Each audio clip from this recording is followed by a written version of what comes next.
Sir मेरे पापा इतनी टेंशन नहीं लेते थे, ठीक है ना। और मेरे फादर की हिस्ट्री थी कि मतलब इतने साल हो गए, इतने साल से मोमेडियंस के बीच ही रह रहे, कभी कोई दिक्कत नहीं आई। अब वो सिर्फ एक यार छोटी सी पोस्ट थी जिसमें उन्होंने केस भी ले लिया फिर से, तो क्या सोचेंगे मेरे पापा कि यार क्या नॉर्मल हो गया ना सब। पता सर ये केस ही नहीं होता, सबसे केस ही नहीं होता। अच्छा, जब क्यों आप क्यों एक बंदा मरेगा तो उनका एक मस्जिद टूटेगा। अकेले पापा ही कमाने वाले थे, हम दोनों की स्टडी वही चला रहे थे। मैं बीकॉम सेकेंड ईयर कर रहा हूँ, मेरा भाई फार्मेसी फर्स्ट ईयर कर रहा है, तो दोनों का खर्चा वही चला रहे थे। आज हम राजस्थान के उदयपुर में मौजूद हैं। उदयपुर की घटना लगभग सभी को पता होगी। कन्हैया लाल जी की जिस तरीके से हत्या की गई, कहीं ना कहीं सवाल खड़े करती है सरकार पर कि सरकार से लगातार सुरक्षा मांगी जा रही थी, लेकिन कहीं ना कहीं प्रशासन ने चूक कर दी और उसका आज खामियाजा कहीं ना कहीं परिवार को भुगतना पड़ा है। तो कन्हैया लाल जी के बड़े बेटे यश हमारे साथ मौजूद हैं। यश, किस तरीके से देखते हैं, अगर जो सुरक्षा मांगी गई थी, अगर सुरक्षा आज उनके पास होती तो कहीं ना कहीं आपके पिताजी आज आपके साथ होते?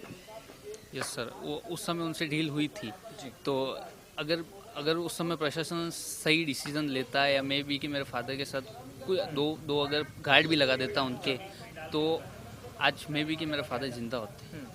तो सर ये तो डील थी उनकी, ये बात तो अभी भी हुई थी। और उनका उस समय जो शायद वहाँ पे ऑफिसर थे ना, उनमें से शायद 2 या 3 का सस्पेंशन कर दिया गया।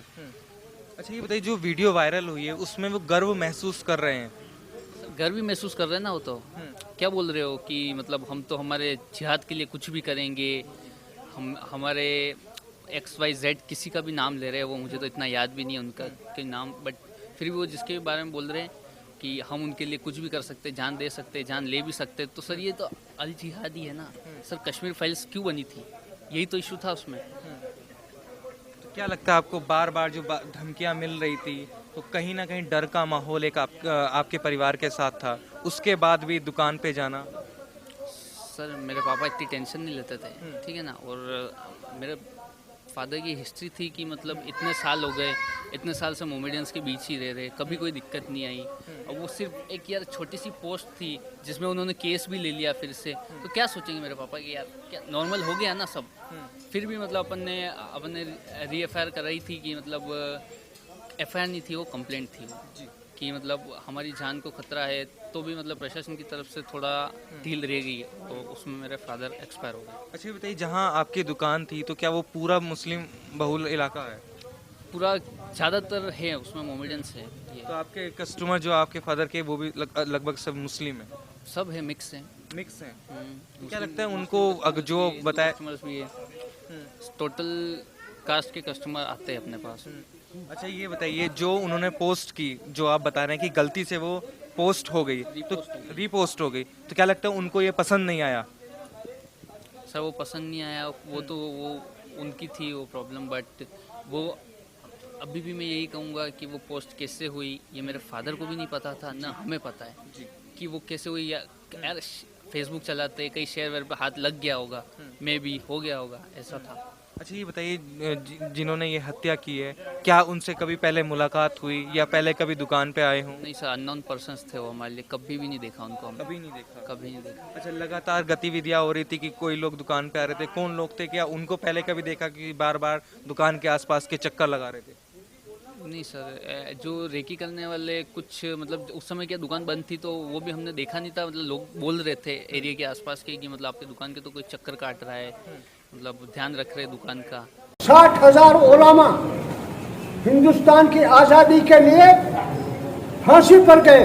जो बहुत सी फिरकापरस्त पार्टियां गलत प्रचार करती हैं, हम आज भी मोहब्बत का प्रचार कर रहे हैं।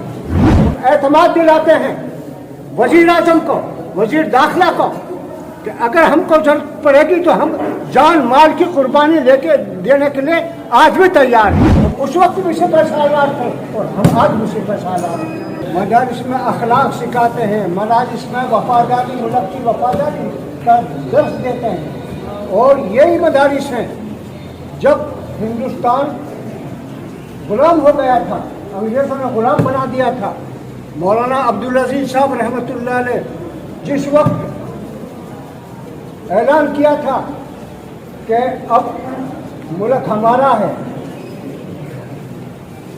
ब्रिटिश का मुल्क है और अब इसके हम मालिक हैं। मौलाना अब्दुल अजीज साहब ने उसी दिन ऐलान कर दिया था कि अब हम गुलाम हो चुके हैं, लिहाजा हिंदुस्तान के जितने बसने वाले हैं, चाहे वो मुस्लिम हो, सिख हो, ईसाई हो, उनका फर्ज बनता है कि हिंदुस्तान की जनता आज़ादी के लिए जंग शुरू कर दें। तो उसी वक्त से इन्हीं मदारिस में से वो लोग जंग आज़ादी 60,000 उलमा हिंदुस्तान की आज़ादी के लिए फांसी पर गए। और मैं तफसील में नहीं जाना चाहता वरना बहुत बड़ी लंबी बात हो जाएगी। मुझे चूँकि मेरी 97 साल की उम्र हो चुकी, मैंने जंग आज़ादी का दौर भी देखा है और जंग आज़ादी से लेकर रहेंगे पाकिस्तान भटके रहेगा हिंदुस्तान, वो भी देखा है, सब कुछ देखा है, आज तक देख रहे हैं। मेरे दिमाग में किताब महफूज है, एक एक लफ्ज़, एक एक कारकर्दगी। मुसलमान हिंदुस्तान का वफादार है, हम उस वक्त भी वफादार थे। हमने हिंदुस्तान में पाकिस्तान को लात मार के और हिंदुस्तान में अपना ठहरने का इरादा किया। हिंदुस्तान में हम ठहरे, हमने पाकिस्तान की हिमायत नहीं की, कांग्रेस की हिमायत की हमने। और वो बात याद है मुझे अच्छी तरह से, जब यलगार हो रही थी उधर से कश्मीर में, तो ब्रिगेडियर उस्मान जिसका पिंजरा, जिसकी हड्डियां लाई गई थी यहाँ, और आज वहीं कश्मीर, आज़ाद कश्मीर के ऊपर वहाँ बॉर्डर है।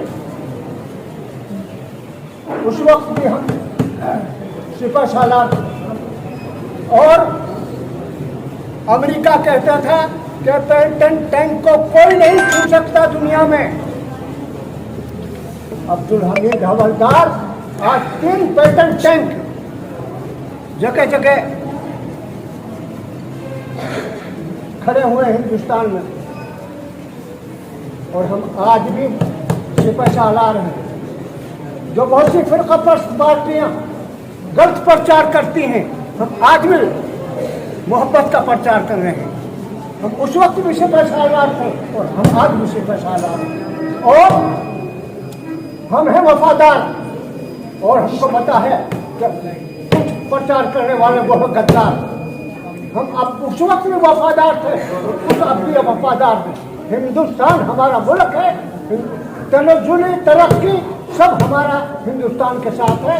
इंशाअल्लाह अज़ीज़ हम एतमाद दिलाते हैं वज़ीर आज़म को, वज़ीर दाखिला को, कि अगर हमको जरूरत पड़ेगी तो हम जान माल की कुर्बानी लेके देने के